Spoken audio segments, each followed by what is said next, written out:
Hi guys, this is Architect Joshua. So today punta tayo sa bago nating project. Isimulan siya today sa Cabanatuan City. This project is unusual. So papakita ko sa inyo kung ano to.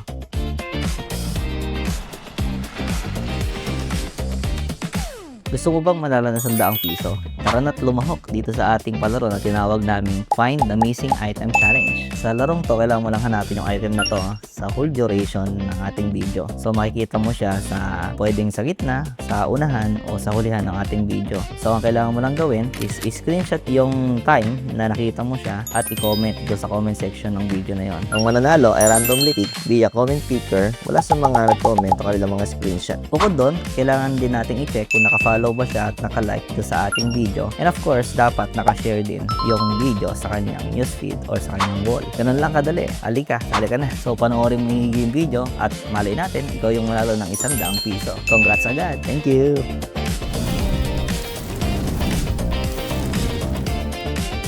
So now we arrive at the site. So this site is located in Bacodbayan, Cabanatuan City.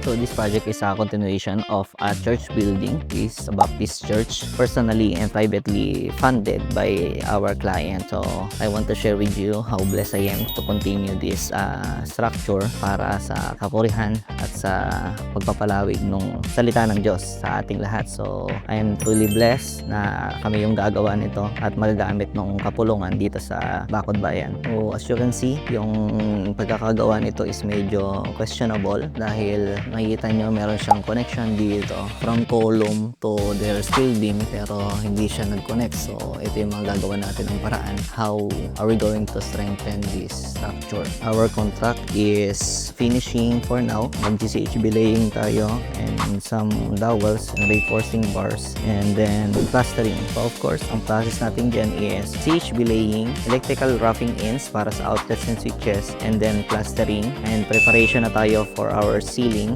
and then some windows and doors na abang. So for now, i-update ko kayo sa mga mangyayari dito sa project na to. Ang napansin ko dito is ang magiging issue and main concern is the dowels. Ang dowels is yung abang ng reinforcement bars. Ito yun, yung mga 10mm na to. It is typically and commonly is 60 cm yung spacing ng mga bakal na to para sa connection ng concrete flooring and concrete hollow blocks. So ang problem dito, meron sila for vertical reinforcement ng dowels. Ang wala is yung horizontal. Yung reinforcement natin ng CHB will be supposedly 3 layers of hollow blocks, then 1 10mm or the dowels or horizontal bars. So another 3 layer ng CHB, then reinforcement bar ulit. So nakita niyo wala silang abang sa column. So gagawa natin to ng paraan para magkaroon siya ng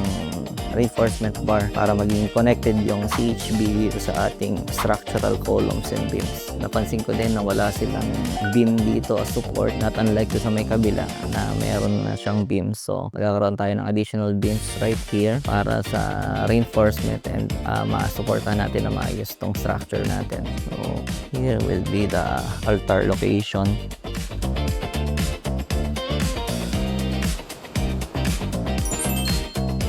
So may imagine na natin dito, kung andito yung altar sa gitna, meron tayong nave para sa mga ikakasal or bibinyagan, and then on the side, meron tayong dalawang aisle, left and right. Yung design will be featured soon pagka medyo matatapos na tayo. I'm very excited to start this project very soon. Actually, tomorrow mag-i-start na kami dito sa ating church project, and gusto ko tong maging, if not the best looking church ever dito sa Bacodbayan. I want it to be the one of the most comfortable to have a service dito sa Bacodbayan. And I want people to be blessed habang andito sila. Marami tayong development dito. Meron kaming pinag-uusapan ni client na campsite right here dito sa site. Since malaki to, this 2 hectare lot, and meron tayong mga sports facilities dito para sa mga aged people, and they are planning to have it donated sa kanila para yung mga matanda na wala ng pamilya is dito na sila mag-i-stay. The vision of the client is so good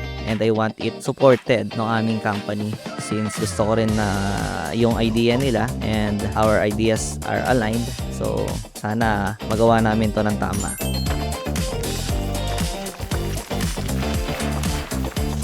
So once again, this is Architect Joshua, and I will update you soon about this project. Thank you and see you soon.